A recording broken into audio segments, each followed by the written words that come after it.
I don't exactly have anyone in my life that would understand what I'm about to confess. But at this point in my life, I feel like I've got to tell somebody before I go crazy. Before we begin, I know there's a kind of controversy around the world's oldest profession. On one hand, there's being ashamed of sex work because it's sex work. It can be intense, to put it lightly. On the other hand, though, as it becomes increasingly more common or even legal in some situations around the world, some women are able to work in great environments and feel proud of it as an honest living. I live in the southern part of the US, and I feel an intense shame about my past. I celebrate my body, but sex work, it wasn't for me. I resorted to it out of fear and desperation. No one in my life knows about this, and I could lose everything if anyone were to find out. I'll tell you more about that later. So I encourage you to buckle up because I'm about to tell you about my fall from grace. It's going to be a long ride, and I hope you stick with me till the end. I'm young. I just turned 20 this year. I'm from a dead-end town in the South, the kind that you see on TV. It's filled with soccer moms and minivans and the like, and hardly anyone escapes it. Other girls around here rarely aspire to being anything other than a stay-at-home mom. The churches on every corner don't seem to help that.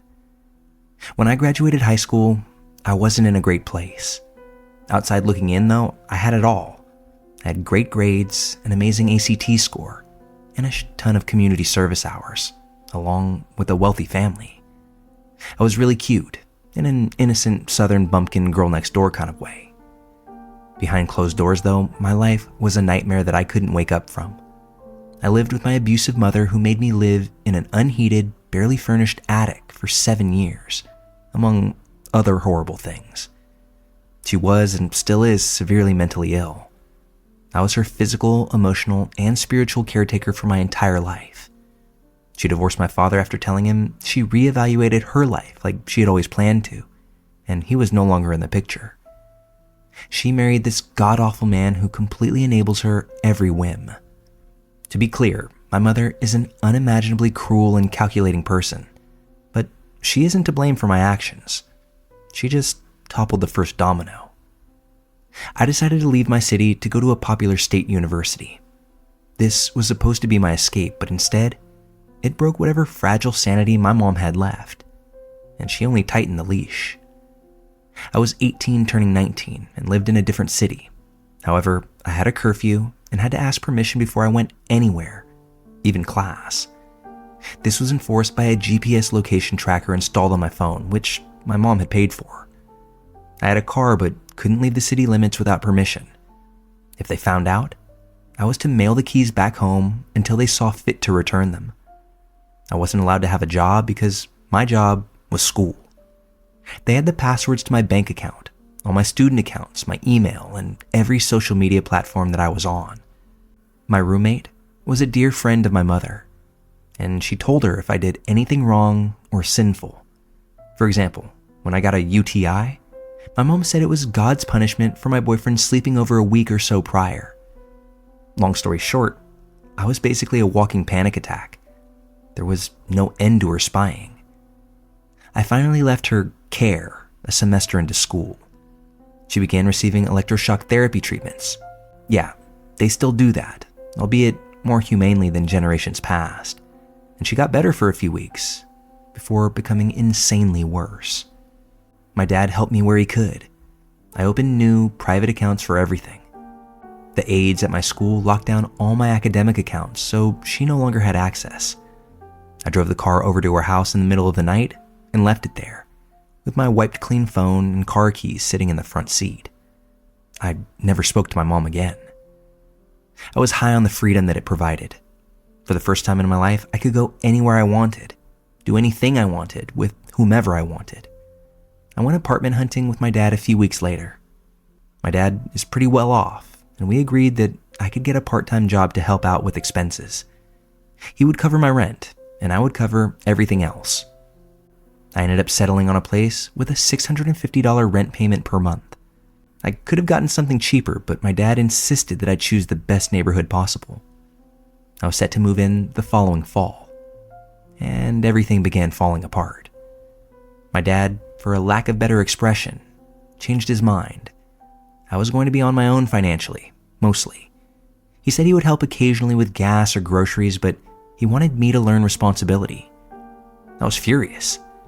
I had no problem paying for the rent at all, but if I had known that while apartment hunting, I could have picked up a room for like $350 a month.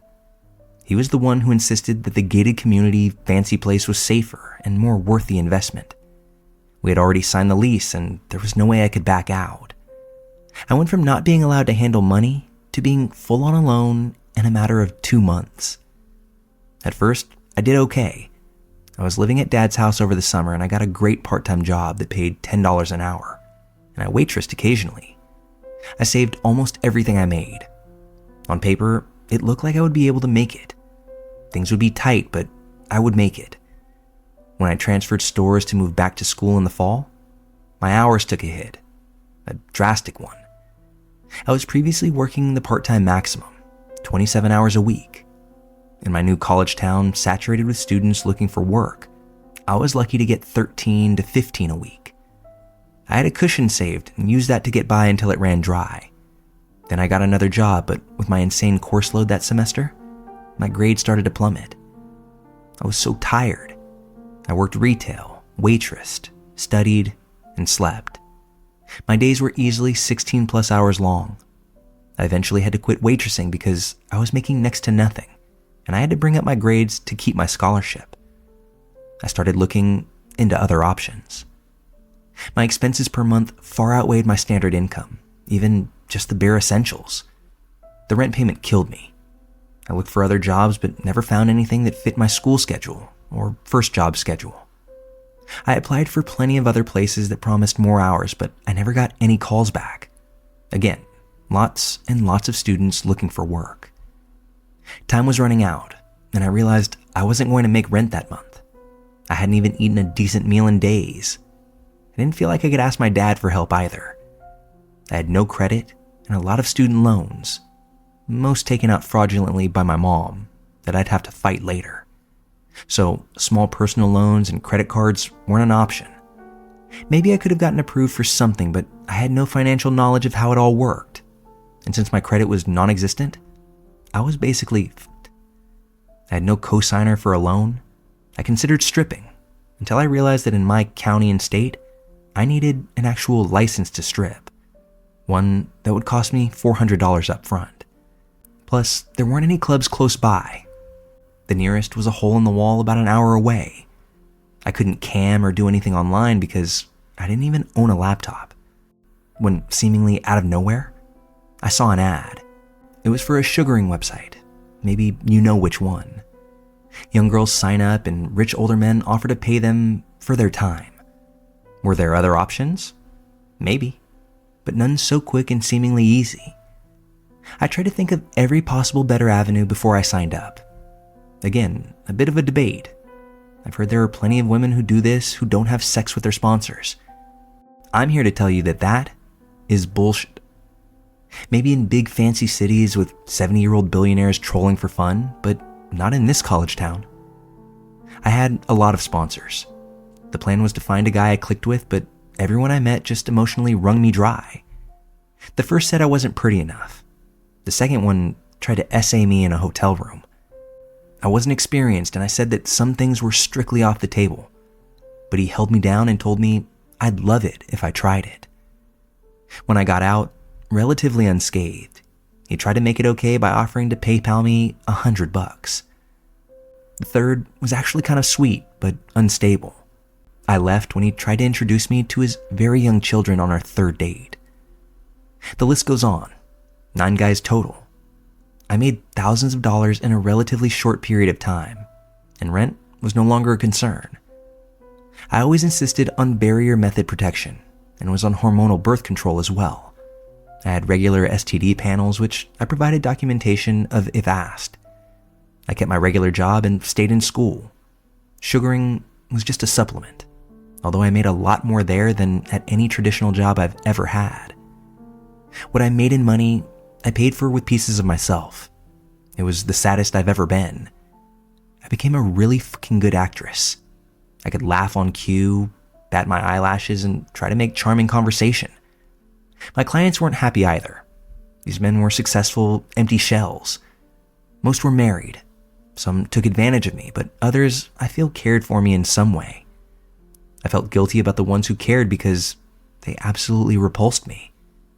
I could never shake my childhood Christian guilt. The revulsion I felt was actually for myself. After a meetup, I would scrub myself for hours and never truly feel clean. Perhaps in a place where people are more open and accepting of sexuality, I wouldn't have felt so tarnished, but it is what it is. I ended up ghosting the last guy and started researching how to get out before the business itself consumed me. I started doing some light drugs, albeit a lot of them.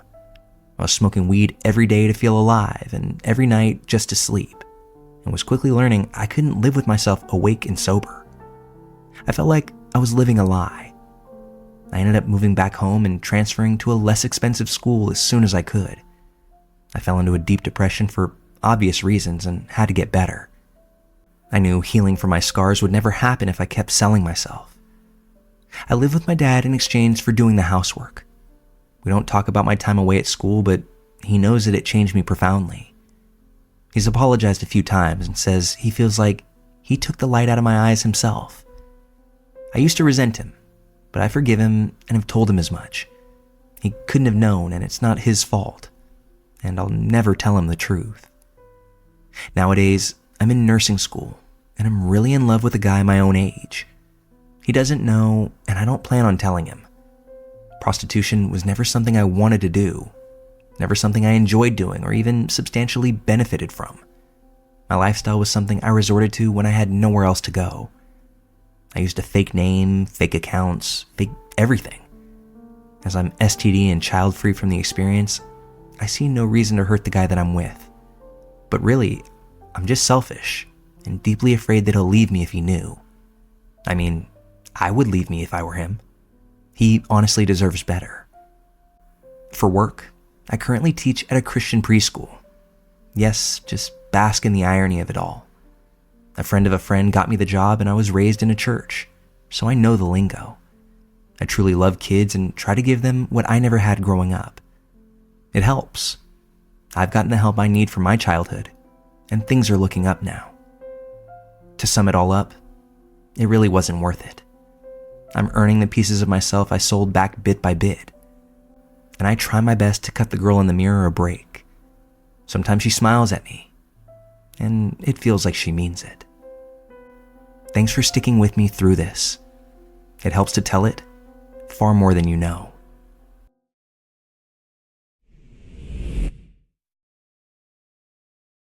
I want to share a story of how I came to be on the outs with a friend of mine. But if I'm being honest, this is just as much a story about what happens when one lets their ego guide their decision making. A recipe that usually is ripe for disaster.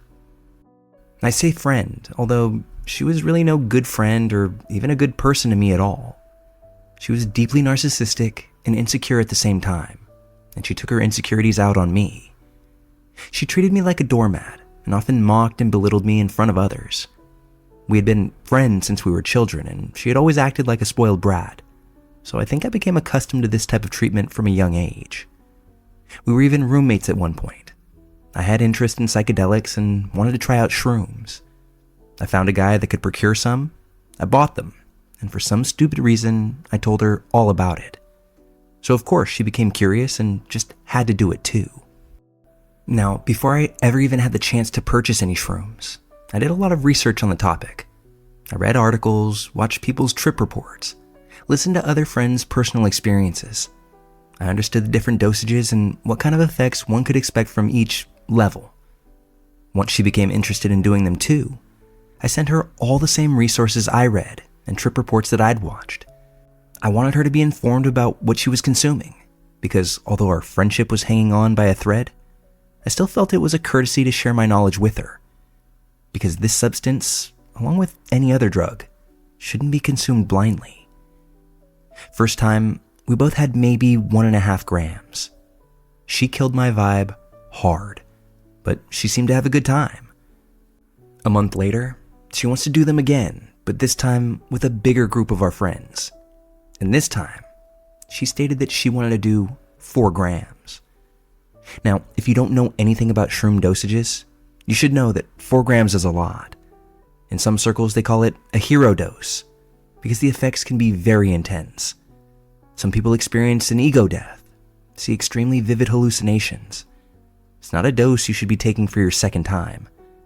My friend would have known that had she done even the slightest amount of research. I tried to challenge her gently on this. Isn't 4 grams a bit much? She snapped at me though, and said she wanted to do more, that the first time wasn't nearly enough for her. She wasn't the type of person to listen to any outside advice, especially mine, once she had made up her mind. Before the trip day, I pondered and thought to myself, I could try to give her a more serious warning. Maybe she would change her mind then. But almost every single trip report that I saw chronicling a 4+ gram dosage had a very constant theme. The tripper always came to a great realization of what an awful and egotistical person they were, how angry or mean or rude they were to their friends and family, and how they needed to change themselves for the better. This gave me hope that maybe she also would have a great epiphany about how narcissistic of a person she was, and she could look within herself and decide to change. So I decided not to push it any further. Trip day arrived. There were 5 of us all together. The rest of us only took 2 grams each, while she happily downed her 4. Things started out just fine. We were giggling and laughing as the walls began to breathe and sway. I went to my room and the visuals started hitting extremely hard. My memory gets a bit patchy at this point. Some of the others joined me before eventually my friend walked in the room. Her face looked like an actual demon to me. It became so symmetrical that I couldn't stand to look at her. Soon after, what she took hit her like a fucking train. She turned into an actual monkey. I don't mean in my visuals, but in her behavior. She lost all ability to speak and reason like a conscious human being.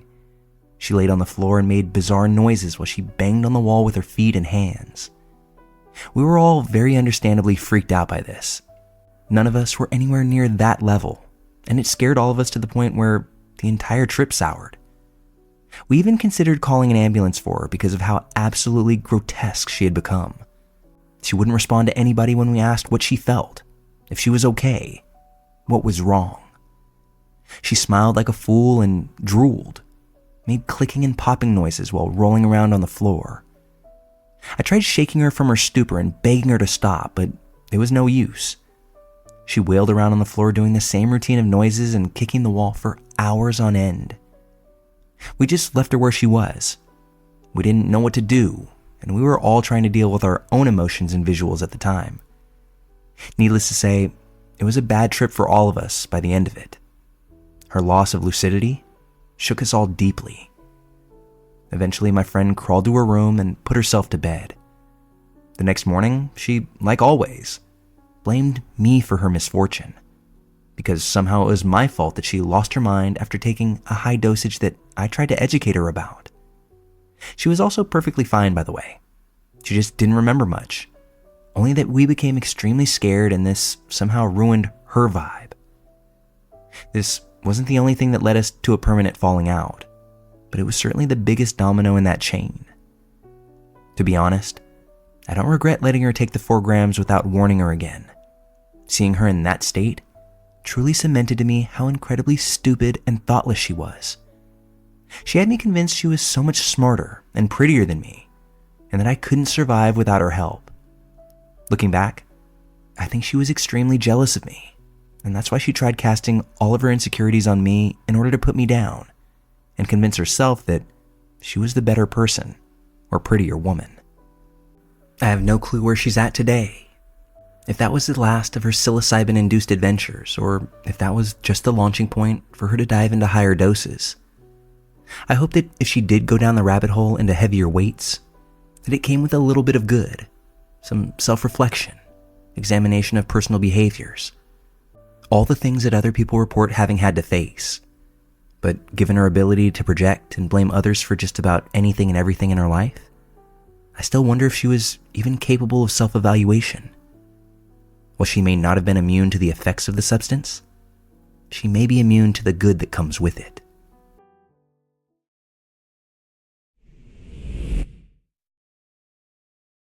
This is really hard for me to put out there, but I know that deep down inside, I need some way to get it out. I'm 32 years old and identify as a lesbian. I've been going to therapy a lot lately, but this is something that I don't feel comfortable talking about with my therapist. A little about me.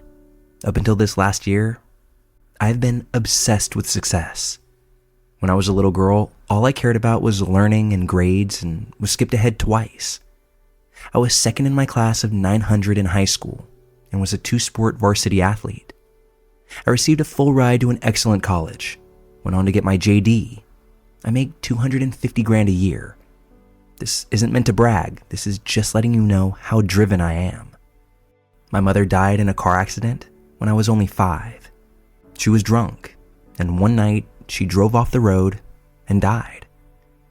My sister was an infant at this point. Our father wasn't suited to that role. He died just 2 years back, but I hadn't seen him since I was 22. Both my parents were alcoholics. It was pretty much the only thing that they had in common. My dad taught at a community college. He would come home around 3 or 4 in the afternoon and just start drinking. So by the time I got home from whatever I was doing, he would be pretty much out of it. I learned to take care of myself and my little sister. In a perverse sort of way, I'm actually sort of thankful to him, because if I hadn't learned to take care of myself at such a young age, I seriously doubt that I would have excelled. I've learned that the only way to get something you want is to work for it. Okay, so moving forward, I've never had a real relationship. The closest thing was my best friend / next door neighbor from when I was about 10 till 16. I used to sleep over at her house more or less every single night. I would even bring my sister with me sometimes. As my friend and I went through puberty, we started experimenting. By the time we were 13, we were having regular sex together. Ever since I learned what being gay meant, I knew that I was gay. My friend was just kind of experimenting though. She would have boyfriends, although she would always come right back to me. I've had sex with well over 100 people. I've stopped counting.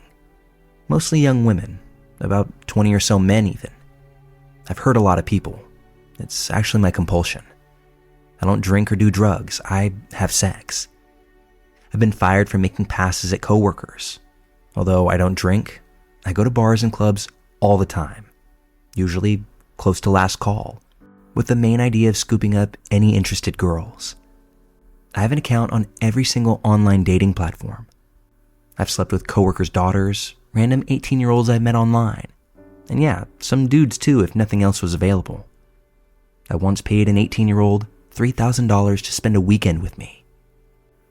As I type all of this out, I'm quickly realizing that any one of these things could be confessions on their own. But let's get down to the real reason that I'm here. When I was a kid, my father assaulted both me and my baby sister. With me, he would come into my room late at night and just kind of sit there. I would pretend that I was sleeping, and he would use his hands all over me. I pretended to be asleep because, in my mind, if I were awake, things would get worse. This went on for years, and when I graduated from school, I moved across the country and forgot about him.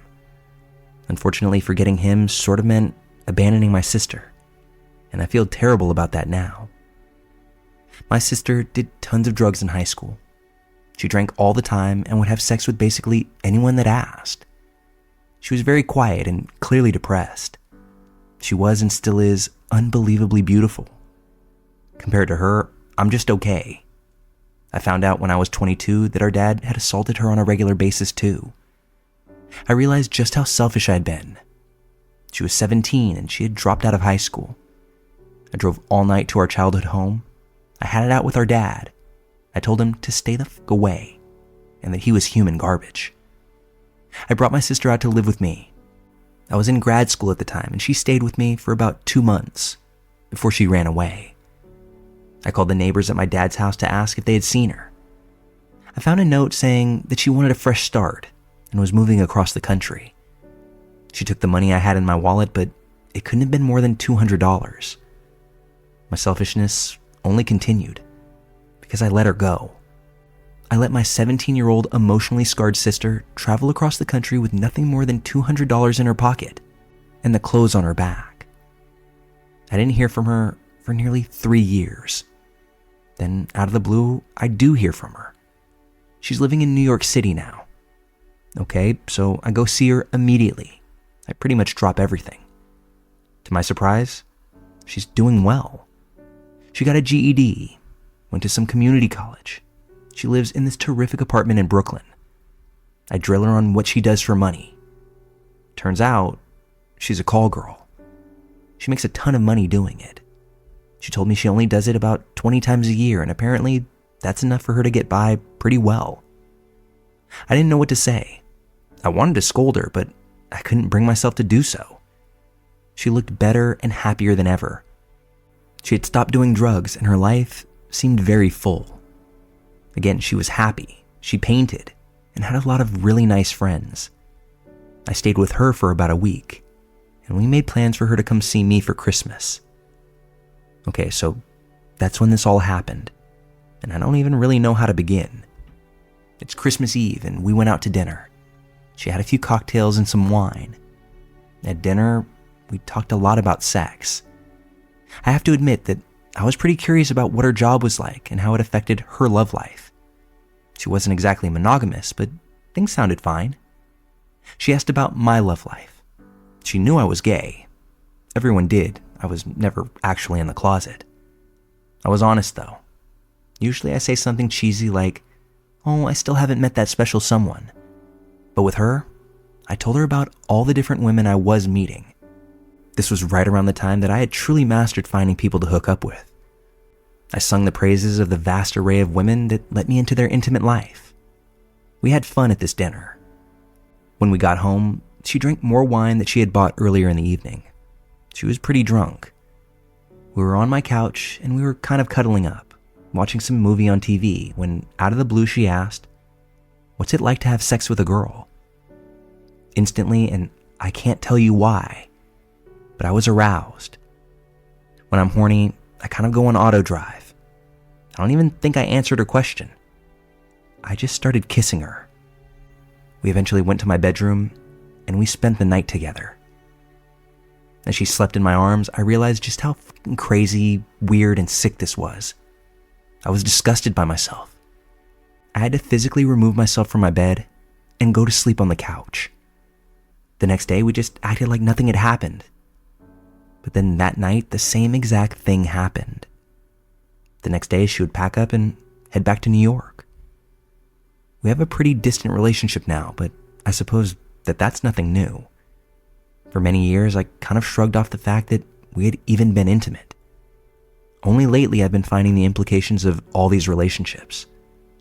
Looking over this now, it seems especially laden with meaning. I feel awful because I think what my sister really needs is a family. It's what I need too. Instead of accepting her as just family, I turned her into just another sex object. My sister's a millionaire now. She got some big stock tip or something. She's pretty cagey about the details. I get the impression that it was from a John. She's currently retired from having sex for money and now lives upstate and solely paints. I can imagine that people here will have tons of questions, ranging from inquiring about my depravity to trying to unpack the deeper psychological meanings of some of my behaviors. I welcome you to explore that on your own because I won't be responding to comments. This is something that I'm having to face in real life, and I don't think that consuming questions here will do me any good in the pursuit of figuring it out myself. Thank you for being here to hear my story. Thanks for allowing me to get it out so that it's not just sitting atop me anymore.